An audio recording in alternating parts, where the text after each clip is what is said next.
Election voting ವಿಷಯ ಬಂದಾಗ individually ನನಗೇನು ಅಂತ ಯೋಚನೆ ಮಾಡ್ತಾರೆ. ಈಗ ಯಾವುದೋ ಒಂದು ಸೂಪರ್ ಮಾರ್ಕೆಟಲ್ಲಿ ಏನೋ ಒಂದು ಆಫರ್ ಇಟ್ಟಿರ್ತಾರೆ, ಕ್ಯೂ ನಿಂತು ಬಿಡ್ತಾರೆ, ಗಂಟೆಗಟ್ಟಲೆ ಕ್ಯೂ ನಿಲ್ತಾರೆ, they'll get that offer. But when it comes to ವೋಟಿಂಗಿಗೆ ಬಂದಾಗ ಅವ್ರಿಗೆ ಏನು ಅನಿಸುತ್ತೆ ಅಂದರೆ, ಅಯ್ಯೋ ವೋಟ್ ಹಾಕಿ ನನಗೇನು ಪ್ರಯೋಜನ ಅದರಿಂದ ಅಂತ. ಆ ಥಿಂಕಿಂಗ್ ಚೇಂಜ್ ಆಗಬೇಕು ಅಂತ ಅನ್ಸುತ್ತೆ. ಅದರಿಂದನೇ ಎಲ್ಲ ಪ್ರಯೋಜನ ಇರೋದು. ನಾನು ಹೇಳ್ತಿರೋದು, ಮೊನ್ನೆ ಕಾಲೇಜಿಗೆ ಹೋದೆ, ನಿನ್ನ ಕನಸೇನಪ್ಪ, ಅವನು ಯಾವುದೋ ಒಂದು ಫಾರಿನ್ ಕಂಟ್ರಿ ಹೆಸರು ಹೇಳ್ದೆ, ಅಲ್ಲೋಗಿ ನಾನು ಮಾಸ್ಟರ್ಸ್ ಮಾಡ್ಬೇಕು ಸರ್. ಅಲ್ಲ ನೀವು ಆಸೆ ಇದೆಯೇನಪ್ಪ, ಗುಡ್. ಆ ಫಾರಿನ್ ಕಂಟ್ರಿಗೆ ಹೋಗಿ ನೀನೇನು ಬೇಕು, ವೀಸಾ ಬೇಕಲ್ವಾ.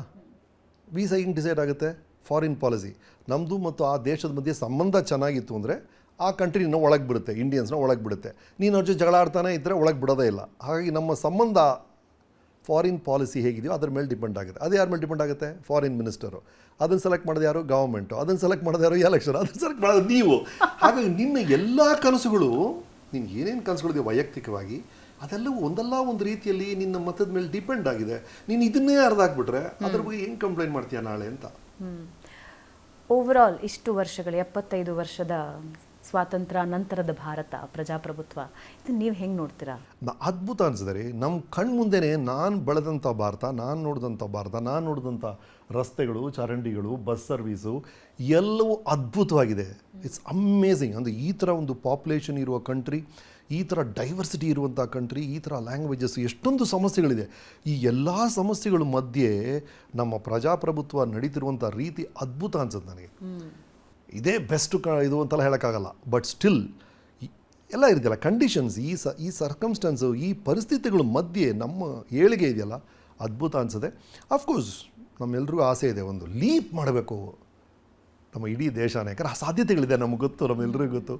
ಇದೇನು ಸ್ಮಾಲಾಗಿ ಏನೋ ಸ್ಲೋ ಮೋಷನ್ ಓಡ್ತಾ ಇದ್ದೀವ, ಇನ್ನೂ ಫಾಸ್ಟಾಗಿ ಓಡ್ಬೋದಾ ಅಂತ ಅನಿಸುತ್ತೆ ನಮ್ಮೆಲ್ರಿಗೂ. ಬಟ್ ಸ್ಟಿಲ್ ಹೋಗ್ತಿರುವಂಥ ಸ್ಪೀಡ್ ಬಗ್ಗೆ ನಮಗೆ ಸ್ವಲ್ಪ ಇನ್ನೂ ಸ್ಪೀಡ್ ಇರ್ಬೋದು ಅನ್ಸುತ್ತೆ. ಹೋಗ್ತಿರುವಂಥ ಡೈರೆಕ್ಷನ್, ಹೋಗ್ತಿರುವಂಥ ದಿಕ್ಕಿನ ಬಗ್ಗೆ ಸಂಶಯನೇ ಇಲ್ಲ. ಮೈ ಫೈನಲ್ ಕ್ವೆಶ್ಚನ್, ಬೇರೆ ಬೇರೆ ದೇಶಗಳಿಗೆ ಹೋದಾಗ ಡೆಫಿನೆಟ್ಲಿ ಅನಿಸುತ್ತೆ ನಮ್ಮ ದೇಶ ಇನ್ನೊಂಚೂರು ಬೆಟರ್ ಆಗ್ಬೋದು, ರಸ್ತೆಗಳು ಇನ್ನೊಂಚೂರು ಬೆಟರ್ ಆಗ್ಬೋದು, ಕ್ಲೆನ್ಲಿನೆಸ್ ಇನ್ನೊಂಚೂರು ಬೆಟರ್ ಆಗ್ಬೋದು ಅಂತ. ಆದರೆ ಸಾಮಾಜಿಕ ಜಾಗೃತಿ ಬಂದಾಗ ಇಂಡಿವಿಜುವಲಿ ಸೋಲ್ತಾರೆ ಭಾರತೀಯರು. ಕ್ಲೀನ್ಲಿನೆಸ್ ಇಡೋದಾಗಲಿ ಅಥವಾ ಬೇರೆ ವಿಷಯಗಳಲ್ಲಾಗಲಿ, ನಾವು ಏನು ಜವಾಬ್ದಾರಿಗಳನ್ನು ನಿಭಾಯಿಸಬೇಕೋ ಅಲ್ಲಿ ಎಡುತ್ತಾ ಇರ್ತಾರೆ. ನಾವೇ ಮಾಡ್ದೇನೆ ಸಿಸ್ಟಮ್ನ ದೂರಿ ಪ್ರಯೋಜನ ಇಲ್ಲ ಅನ್ಸುತ್ತೆ. ನಮಗಿರುವಂಥ, ನಮ್ಮ ಭಾರತ ದೇಶದಲ್ಲಿರುವಂಥ ಎಲ್ಲ ಸಮಸ್ಯೆಗಳಿಗೂ ಒಂದೇ ಒಂದು ಪರಿಹಾರ ಅಂದರೆ ವೈಯಕ್ತಿಕ ನೈತಿಕತೆ.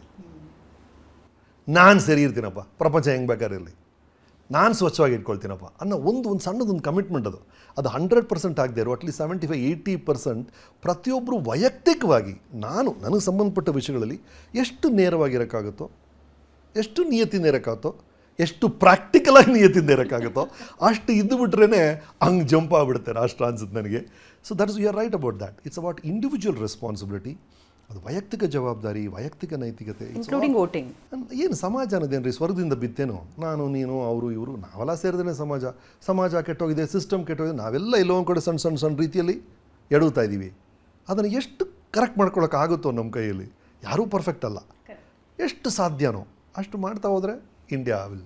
That's wonderful.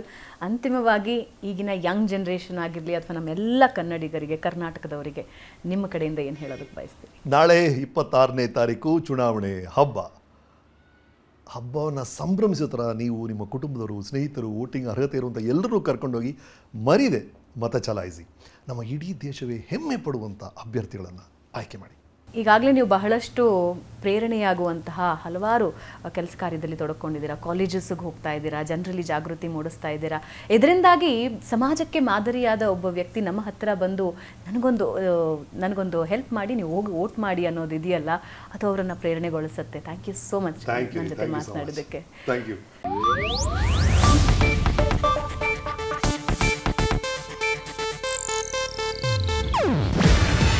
ಇದು ಏಷ್ಯಾನೆಟ್ ನ್ಯೂಸ್ ನೆಟ್ವರ್ಕ್ ಪ್ರಸ್ತುತಿ.